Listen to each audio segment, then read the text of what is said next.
est-ce que Dieu connaît vraiment mes besoins? Est-ce que Dieu va répondre à mes besoins? C'est une question qui est légitime et c'est une question qu'on se pose souvent, évidemment, quand on attend que Dieu réponde à nos besoins, lorsqu'on lui pose des questions, lorsqu'on attend une provision. On se demande, est-ce que Dieu va être à l'écoute? Est-ce qu'il va entendre nos besoins? Alors, je pense qu'il faut rappeler un certain nombre de choses, quelques petites choses qui sont un petit peu fondamentales, de se rappeler qui est notre Dieu. On sert premièrement un Dieu d'amour. La raison pour laquelle nous sommes tombés dans les bras de notre Seigneur, c'est par son amour. Il nous a convaincus, il nous a attirés par son amour. C'est la première caractéristique que nous découvrons lorsque nous le rencontrons et que nous lui donnons notre vie. Alors nous voyons au travers de sa parole, mais au travers de ses actes aussi et dans nos vies, qu'il est un Dieu d'amour. Et puis la parole nous le rappelle dans Jean 3,16, il est écrit « Car Dieu a tant aimé le monde qu'il a donné son Fils unique ». Alors, il nous a aimés et donc, il a donné. Et donc, voilà, ça, c'est notre Dieu.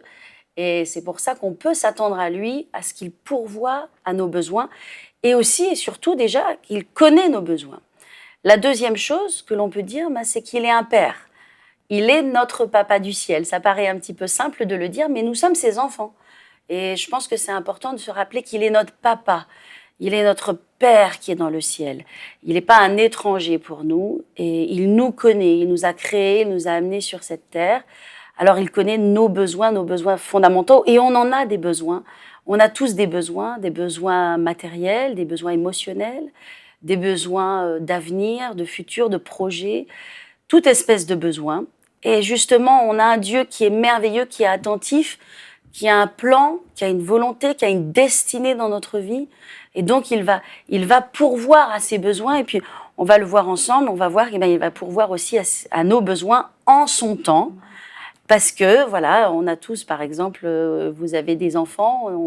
Pour ceux qui ont des enfants, on sait que, voilà, on leur donne pas toujours tout immédiatement.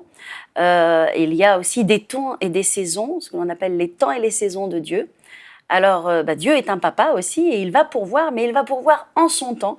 Et je suis sûre qu'on aura l'occasion d'en parler. En tout cas, ce que j'aimerais dire, c'est que Dieu est un père. Puis il y a un verset.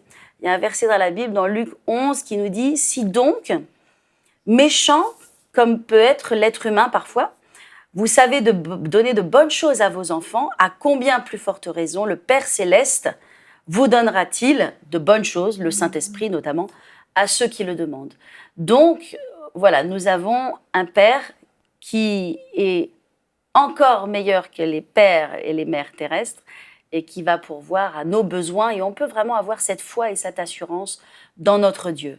Alors, il y a aussi 2 autres passages de la parole que j'aimerais vous partager.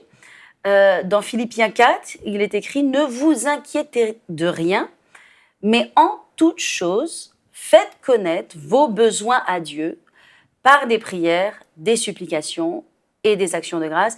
Et la paix de Dieu qui surpasse toute intelligence gardera vos cœurs et vos pensées. » Donc la parole, elle nous dit, faites connaître vos besoins à Dieu. Dieu, il veut entendre nos besoins, il veut entendre qu'on lui demande. Parce que c'est aussi sa joie et son bonheur de pourvoir à nos besoins. Dans ma vie, j'ai de nombreuses expériences, bien sûr, et j'ai vu Dieu répondre à mes besoins personnellement, aux besoins de ma famille, véritablement dans tous les domaines. Et je peux dire par la grâce de Dieu que Dieu m'a donné mon mariage, m'a donné mon mari, m'a donné mon fils, qui est une bénédiction. Il m'a donné aussi ma maison, il m'a donné ma destinée, mon appel, ma direction dans ma vie. Et donc, c'est venu au temps de Dieu, mais on peut lui faire confiance. On peut lui faire confiance pour ce qu'il pourvoit à nos besoins.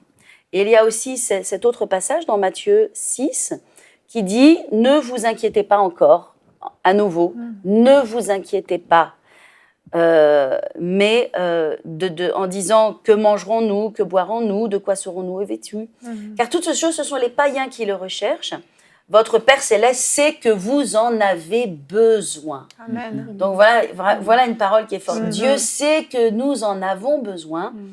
Puis il est dit, bien sûr, cherchez premièrement le royaume de Dieu et sa justice, et toutes ces choses vous seront données par-dessus.